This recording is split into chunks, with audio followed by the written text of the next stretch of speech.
대표님, 네. 오늘 금통위 관련해서 한마디 해주신다고 해서. 방금 전에 금통위가 끝났고 하는 총재님도 이제 여러 가지 이야기를 했는데 특별한 내용은 없었어요. 그래도 우리가 이거는 좀 짚고 넘어가야 된다. 이것만큼은 알아야 된다라는 걸 간단하게 빨리 좀 말씀을 드려보도록 할게요. 우선은 기준금리를 2.75%로 동결했습니다.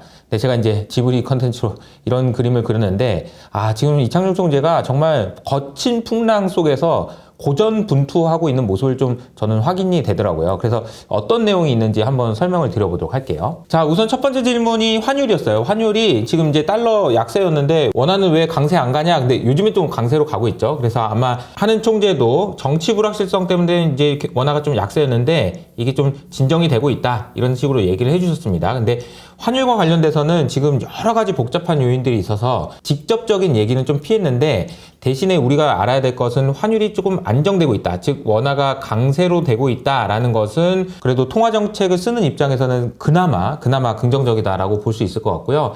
두 번째 이야기는 FOMC 회의, 그러니까 이제 어제 파월 의장이 금리 인하를 좀 천천히 하거나 상황을 봐서 안 할 수도 있다라는 얘기를 했는데 그럼 우리는 어떻게 되는 거냐 이런 질문들도 있었어요. 그 질문에 대해서 제가 오늘 아침에 이제 속보로 말씀드렸잖아요. 트럼프 때문에 말이 바뀌었다라고 얘기했는데 사실 이제 트럼프 때문에 말 바뀐 사람이 파월뿐만 아니라 이창용 총재도 그렇고 전 세계에 있는 모든 경제와 관련된 사람들이 다 말이 바뀔 수밖에 없는 상황입니다. 왜냐하면 4월 2일에 발표됐던 관세 정책이 생각보다 훨씬 더 컸기 때문에 이 영향이 얼마나 되는지를 계산기를 두드려 봐야 되는 그런 상황인 거고 경제가 도대체 얼마나 안 좋아질지 모르겠다라는 분위기라고 보시면 될 것 같아요. 오늘 이야기에서 가장 중요한 핵심은 그래서 경제가 얼마나 많이 안 좋아질까요? 라는 질문이었는데요. 아마 이제 하는 총재가 IMF 출신이잖아요. 조만간 IMF에서도 세계 경제 성장률 전망치를 내놓을 텐데 상당히 낮게 추정을 할 것 같아요.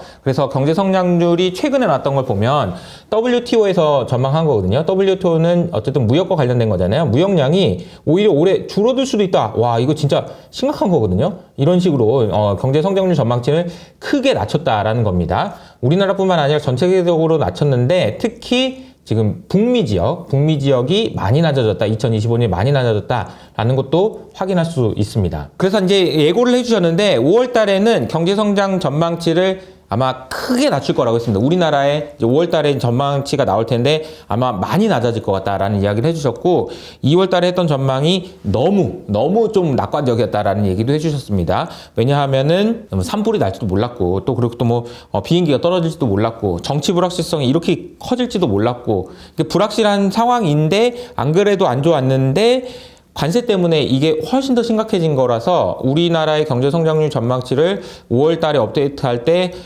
좀 많이 안 좋아질 것 같은데요 라는 이야기를 했고 아마도 제 생각에 말씀하신 뉘앙스를 보면 5월 달에는 금리 인하를 또 할 것 같습니다. 그래서 여러 가지 어려운 상황이 돼서 하는 총재한테 그런 질문이 있었어요.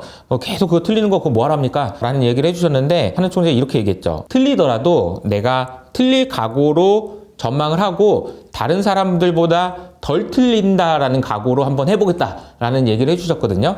틀리더라도 계속 간다. 왜냐면 문제를 풀긴 풀어야 되니까요. 이런 이야기였는데 이 말씀을 듣고 저도 그런 생각이 좀 들었습니다. 저도 뭐 시장과 관련된 전망을 하면 맨날 틀리잖아요. 그럼에도 불구하고 전망을 하는 이유는 틀리더라도 제가 이런 생각을 통해서 이런 전망을 했는데 틀린 이유는 이 과정에서 요게 바뀌었기 때문입니다. 이게 바뀌었으니까 여러분은 이렇게 생각해 보세요 라는 이야기를 해드리는 거잖아요. 그래서 저도 틀리더라도 계속해서 문제를 풀겠다라는 말씀을 드리면서 마무리하도록 하겠습니다.